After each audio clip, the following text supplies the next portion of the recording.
My team has been nudging me and looking forward to the closing ceremony of this entire 5-day grueling event. So I wanted to give more music time, but they couldn't wait to close this event, as do some of you. So I'd like to take this opportunity to use this session to thank everyone proper for making this event possible. Especially to my team members who have worked tirelessly 4 weeks in a row. All right, so every day, every night, every weekend, they've actually spent their time to make this happen, from the content curation to the liaison with the speakers, organizers, I mean the supporting organizations and so on. So as you can see, the AI World Summit, where innovators and disruptors get to meet to challenge the current boundaries, actually successfully, I must say, Alhamdulillah, brought together the global AI community from a range of businesses. They are not just technologists, they're not just techies who talks about jargons, but they are actually people from the business side, social sector, government, public practices, think tank, and so on. So it goes beyond the buzz and the hype, because we force them, or at least compel them and persuade them to discuss the most burning issues that prevents them from knowing, adopting AI, share their developments, share their successes, their failures, their challenges, and all seem quite similar at some point, but there are also some emerging issues or topics that come out of it, right? So the AI World Summit has really given us a unique global opportunity to explore what the new global era really means to AI, and how AI's transformational potential can be best used to create a better future. So there is a lot of concept of what you call AI for good or AI for impact that has been consistently promoted throughout this event. So from the AI for good, AI for impact, it drew down into multiple tracks, okay? And I'm basically very, very impressed with the caliber, with the contents provided by each and every speaker that who have contributed time here. And the good news is we're going to curate the contents, as I mentioned a few times in the last 2 days. We're going to curate the contents from each speaker, get the best quotes from each speaker, and then going to put them into a nice publication with their photos, their profile, them in action, and have that important nuggets, okay, practical and pragmatic solutions, vision, and insights into what's going to happen for 2021. Okay, so this actually means a lot, we believe, for policy and decision makers, manufacturers, businesses, think tank, researchers, academias interested in leveraging the potential, as I mentioned, for the good of society and the business community as a whole. Now, there have been 95 speakers to date, okay, who have contributed their time and efforts and inputs onto this session. And this comprises of, these speakers contribute in 14 core tracks, 6 special tracks, 4 special presentations, 9 fireside chats, and 1 keynote presentation. And largely, they come from more than 30 over countries from all key regions in the world. So it has been a very, very amazing journey for us to see how people are so enthusiastic and so generous in sharing their knowledge, experience, and competencies to everyone. So again, the idea has of wanting to build an integrated ecosystem, like I said, thank God it has been achieved, at least at a very humble stage. We essentially want to build and grow a global ecosystem of innovators and thinkers. Okay, not just techies, but innovators and thinkers who adopt lots of design thinking, problem solving to solve industry problems and pain points, and change the traditional way of doing things using AI. Underneath each of these 40 over tracks, you will see a lot of use cases and case studies. If you listen back to the recording, they shared with us some of the projects that they're doing that have been creating impact. So very happy with that sharing, and developments that have taken place by our peers. So it's not about MyFinB showcasing its own capabilities, and we remind ourselves to minimize that, right? But we want to grow the ecosystem by giving, right? Then we hope to be receiving later, right? So we don't think of receiving first before we give. We don't think about, yeah. So we just hope to give first, and then whatever happens is God's will. But all in all, we believe that sharing of knowledge is very important, very key, right? So giving is important before receiving. So this is the key message of what we want to do, what we intend to do with this event. And just to final section of my session here, final points of my session here, it's about the whole discussion points. If I were to string the common points together, if I were to find the common links between all the 90 over speakers in 40 over tracks, what do I see? What do I learn? And how do I take this forward, right? So I've jotted down a few things in my little notebook. So the central theme about the contributions from all the speakers is about AI for good, AI for impact. Okay, so there are different components that are being talked about. So I'll try to connect the dots here. So within the AI for good, AI for impact, sitting in the middle of it all, so there is the need to democratize it because, and the world is moving towards what you call design thinking.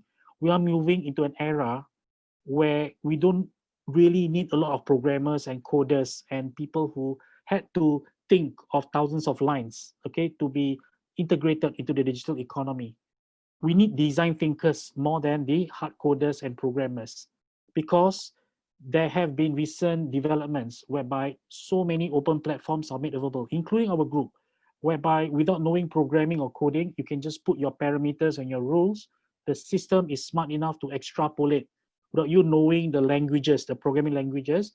The system is smart enough to extrapolate into few million combinations that's able to connect the dots and form patterns to make decisions, to automate and things like that. So this is what you call programming free platform. This idea itself was inspired by MIT's Scratch platform. So when I sent my two young girls, 2 years ago, right, to learn about coding and programming, thinking that they will learn a lot of programming languages. But surprise, surprise, after 5 days, they're able to create their mobile apps, games, and all that by dragging and clicking. It's what you call visual programming in that sense, for lack of a better correct term. So it's a lot of drag, drop, click, and putting some rules and using your creativity, right, to be embedded into the machine to come up with a certain apps, right? So if that's available for millions of kids below the age of 12, that means you can do similar version for adults. And that is what MyFinB actually did. So in order to democratize AI, right, we have to encourage more design thinkers and more programming free platforms for people to contribute and create decisions, so that doctors, accountants, lawyers, workers, managers, HR person, right, dentists, and SDG proponents or advocates, they don't have to learn, C++ or, Python or R or whatnot, right? They're able to create their own rules inside a guided platform that's able to do natural language generation as well as natural language understanding. So this is the era that we're moving towards. So to force people to learn about programming now, it's fine, it's good, right? It's a lifelong skill. But the world needs more design thinkers with real solutions to real problems. This is one observation that I've made across all the 40 plus tracks, okay? And including those to achieve, those are designed to achieve the SDG 17 goals and 200 over parameters. So you need AI to do the thinking, processing, and computing cognitive capabilities, right? The computing power needs to be built fast enough. And so the other thing is about the issue of trust, right? So people always query about the uh, trustworthiness, okay, the reliability of the data, the accuracy of the data, the validity of data. So this conversation will always be surfaced out from time to time.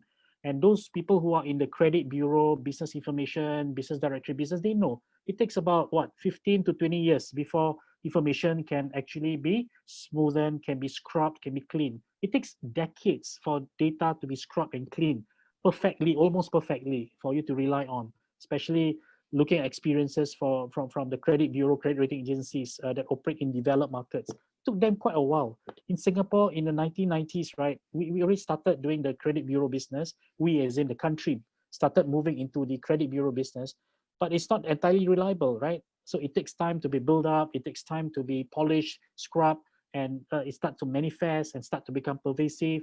start to have cross-referencing, auto-validity, and so on. So to have data to be perfect for you will not be realistic, right? In day one or even in the day 10. You need many decades of polishing, scrubbing, and cleaning.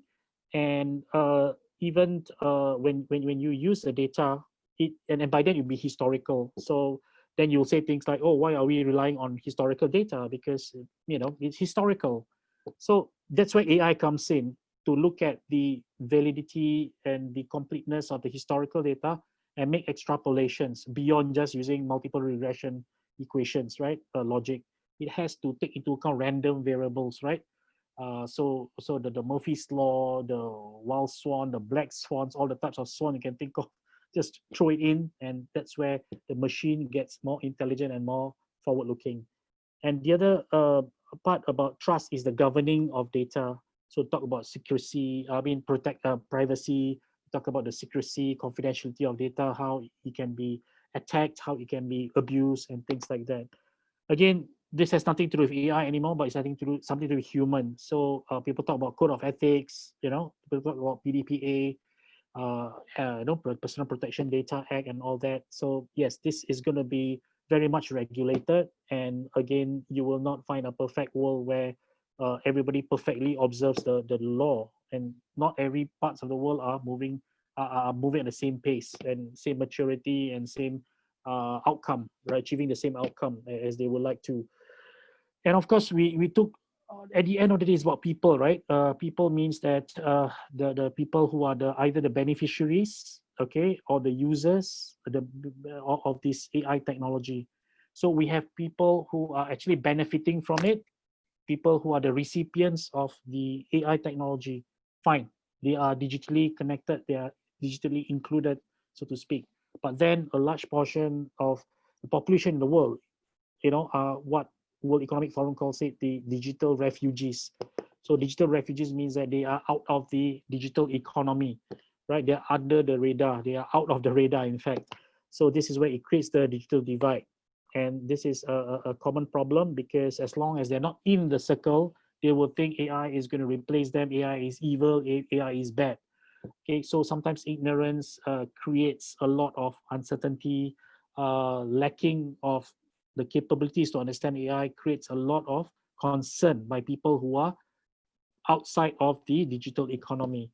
So these are very important. And the key message that we want to, the overarching message that we want to say is that AI is industry agnostic. Okay, AI does not need programmers and coders who knows lots of dozens of technical languages or programming languages. Okay, less than 10 out of the 95 people here are pure techies or hardcore programmers. Less than 10. Okay, I would say less than 5, but just to give you a more comfortable number, so to speak, out of the 90 plus speakers we have, okay, less than 10 are actually programmers and coders and techies. So they are all proponents of AI. They are actually users of AI. They actually adopt AI. They actually propagate and they actually promote AI, right? Because they believe in them, they have benefited from them, and they've seen how AI actually moves and live in action in many instances. So whether you're in healthcare, whether you're in education, whether you're in boardrooms and board positions, right? Whether you are in manufacturing, professional services, consumer business, across all our 14 core tracks and our fireside chats. Even our chairman, Dr. Muhammad Daud Bakar, actually used an AI-based NLP tool that we developed and customized for them in less than, I don't want to scare you, but it's less than few hours this morning. So whatever you've seen, Dr. Daud talked about the emerging trends that Malaysia should be aware of, the 3 key factors. It was done earlier this morning. It was recorded this afternoon at 1:30 when he had to juggle to and fro. So for those of you who missed our chairman's speech on the top 3 emerging trends that Malaysia needs to look at in 2021, remember this, he just did that recording at 1:30-ish p.m. today, and the analysis was done going through how many thousand articles? 6,000, 9,000 articles? I can't remember, but it's a very high 4-digit figure. right? Only this morning, and we start connecting the dots and and start looking at the forward trend using qualitative data analysis.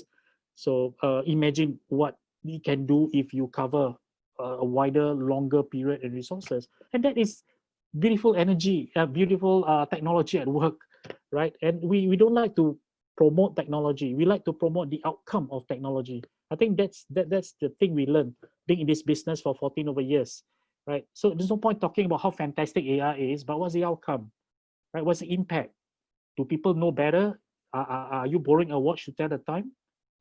No, it has to have some value in the in the information that you are creating and you're producing. Okay, so with that, I would like to officially end this session. I would like to thank everyone who's tuned in and who will be tuning in later through the recorded links. Thank you so much for your contribution, participation, and support for this event. And of course, lately, the recent one, thank you, Bangladesh team, Bangladesh partners, for being part of this. You guys have been fantastic, and we look forward to working with you to create a better world. All right. Thank you so much, everyone.